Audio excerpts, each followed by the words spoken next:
My name is Cheems. This is my 4023rd loop. If you are unfortunately targeted by a sniper rifle, the best course of action is to stay where you are.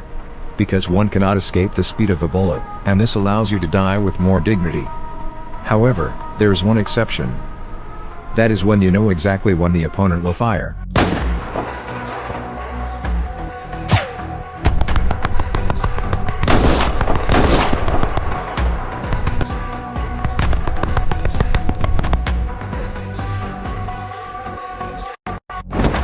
Don't team move. IV already locked onto your position. If you dare to come out, you're already dead. You won't hit me. How did you manage to dodge my sniper shot?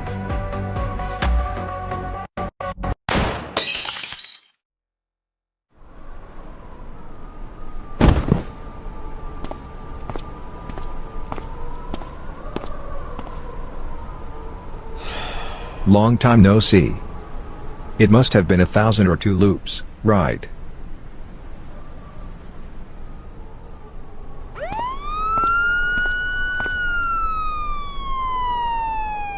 What a hassle.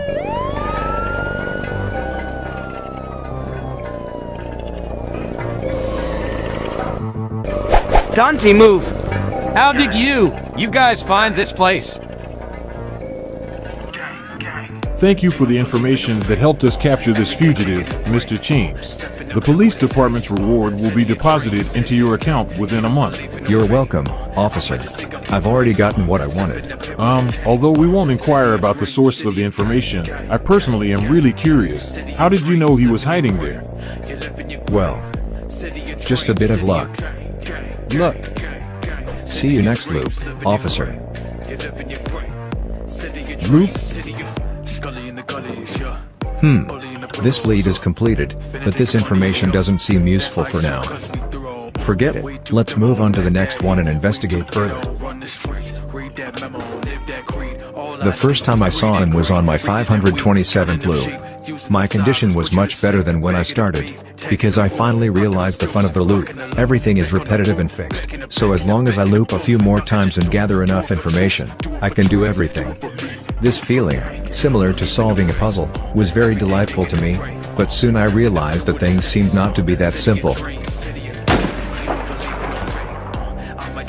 What is going on? In the past loops, sudden deaths were not uncommon. And I was so surprised because I've been down that road many times, and there has never been a sniper incident at this point in any of the loops.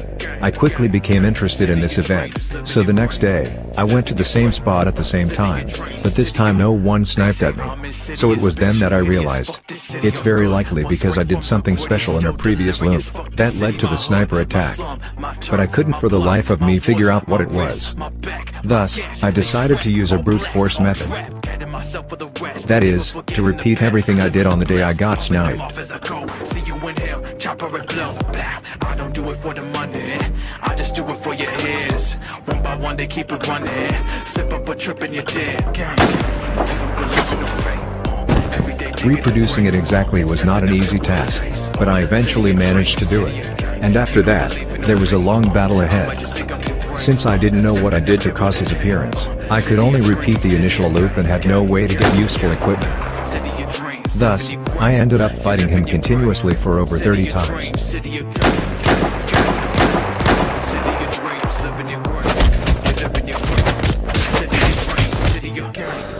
After accumulating enough experience and feeling, I finally anticipated the moment he would fire, and then successfully subdued him.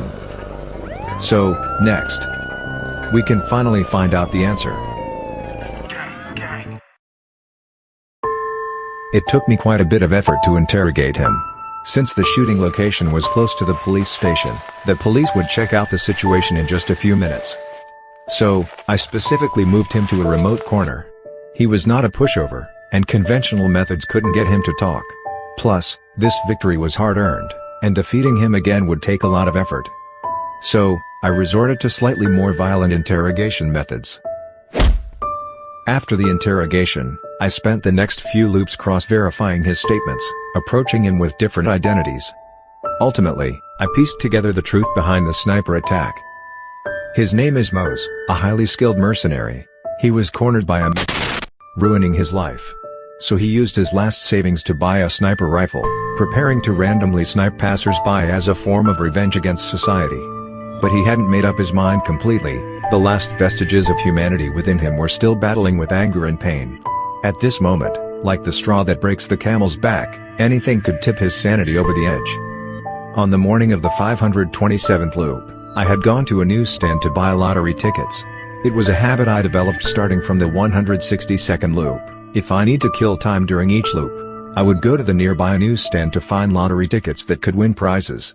This way, in future loops, I could obtain a large sum of money in a very short time. In that loop, I had checked half of the lottery tickets and found one that could win 50,000 yuan. The person who bought the next lottery ticket after me would, due to the change in the order of the tickets, win a small prize of 100 yuan. Because of this 100 yuan, he bought an extra meal at the breakfast shop.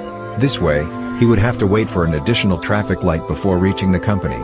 And while waiting at the traffic light, a wandering beggar would ask him for money. He casually gave the remaining change to the beggar.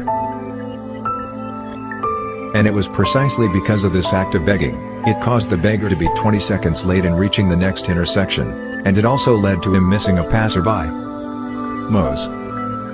I'm not sure why the beggar's interaction would affect Mose's thoughts. But in any case, if the beggar had seen Mose and asked him for money, even though Mose wouldn't give him any, he would ultimately and inexplicably abandon his plan to kill. On the contrary, if they didn't meet, Mose would definitely go up to that rooftop. I tested this in a few loops, and the result was always the same. And it was from this incident that I first recognized the butterfly effect.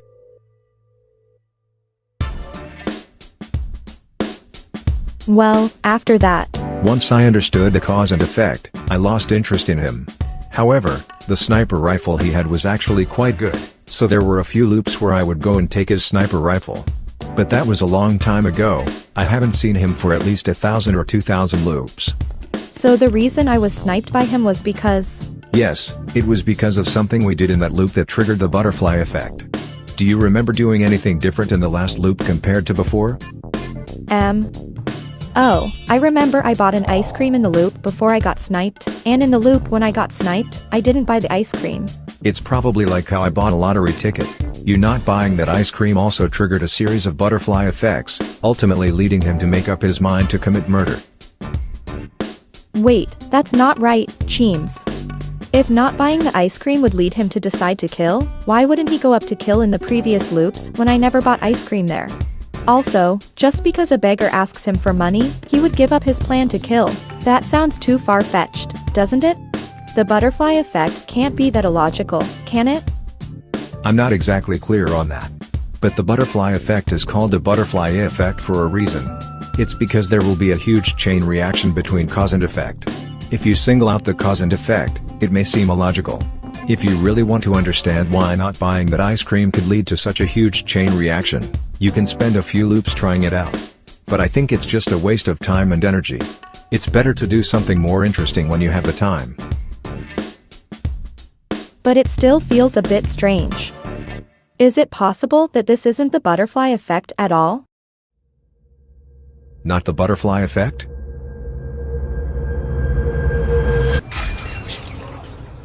Not the butterfly effect. Cheems? Cheems. Oh, I'm fine. In any case, if you're really curious about this issue, you can try looping a few more times later. Let's take this opportunity to unlock that box. Oh right, I almost forgot about that. Wait, do you already know how to unlock the box? Well, after you died in the last loop, I tried again.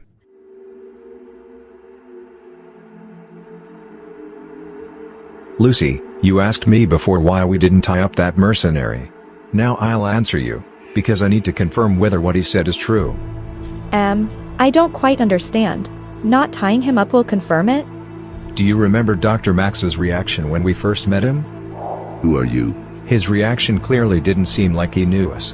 What's the connection? Firstly, the mercenary handed over the goods obediently when we pointed a gun at him. He's obviously not someone with a strong sense of responsibility. So, what do you think he would do if his goods were hijacked? Oh, he wouldn't tell his employer, because he would have to pay a large penalty. Instead, he would say that the goods were stolen and it had nothing to do with him. Exactly. But if he wasn't a mercenary and was the doctor's confidant or someone else with some kind of vested interest, then he would inform the doctor about the hijacking. So now, combining the doctor's reaction, we can conclude that he indeed wasn't lying. But what's the point? Of course, there is. This allows us to draw two conclusions. First, not using a fixed contact to transfer things between the two sides indicates that the relationship between the parties is not very close. The second is a bit disappointing, which is that what's inside the box probably isn't very important. If it were something important, they wouldn't hire a mercenary like that. But we've come this far, let's still get what's inside the box out. In the last loop, after you died, the butterfly effect must have already disrupted everything. So I abandoned my original strategy, and instead investigated the reputation of Dr. Max in the area. He has a good reputation, often helping nearby residents with their medical needs, and I can tell they genuinely appreciate him. However, someone who can shoot so decisively is definitely not a purely good person. So, I prepared a little surprise for them, and they provided me with some information. That is, he has had connections with a gang called the Glitch Gang. Oh, that's the gang. A doctor colluding with gangsters, it doesn't take much to figure out what they're up to. Thus, I took advantage of the night and headed straight for the Glitch Gang, stealthily infiltrating and assassinating them all. Then, in their internal data room, indeed, I found the doctor's name and the agreed-upon password between them.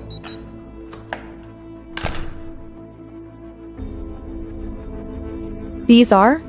The physical data of local residents. That Max doctor, under the pretext of treating illnesses and saving people, recorded the physical data of the residents in that area and handed it over to the troubleshooter.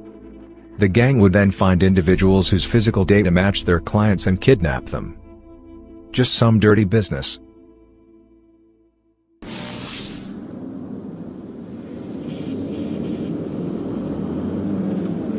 This job didn't yield any useful information. I was hoping there would be cash in that box, so we could have a quick way to get some cash.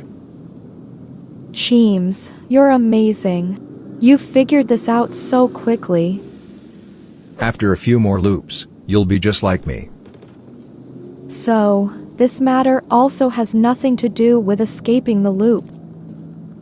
Lucy, why do you want to escape the loop so much? Well, it's okay if you don't want to say. But no matter what, only by understanding everything that happens in the loop can we possibly escape it, right? If you keep feeling down, you might never escape the loop.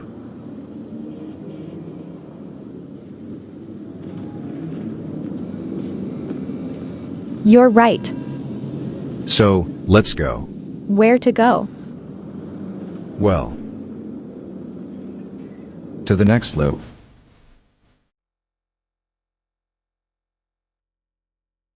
After that, we spent loop after loop together. In my past 4,000 loops, I never had someone with whom I could truly open up and chat.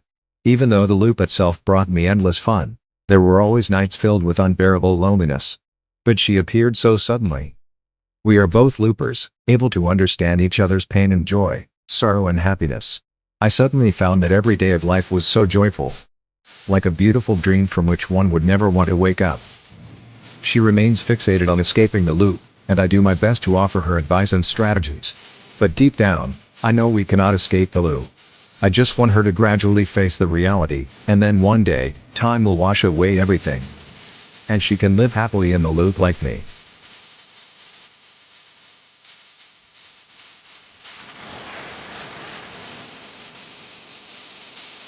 I thought that such times, such loops, could go on forever. Until that day. I had a falling out with her. So Cheems. Let's stop here. It's time to part ways. Wait,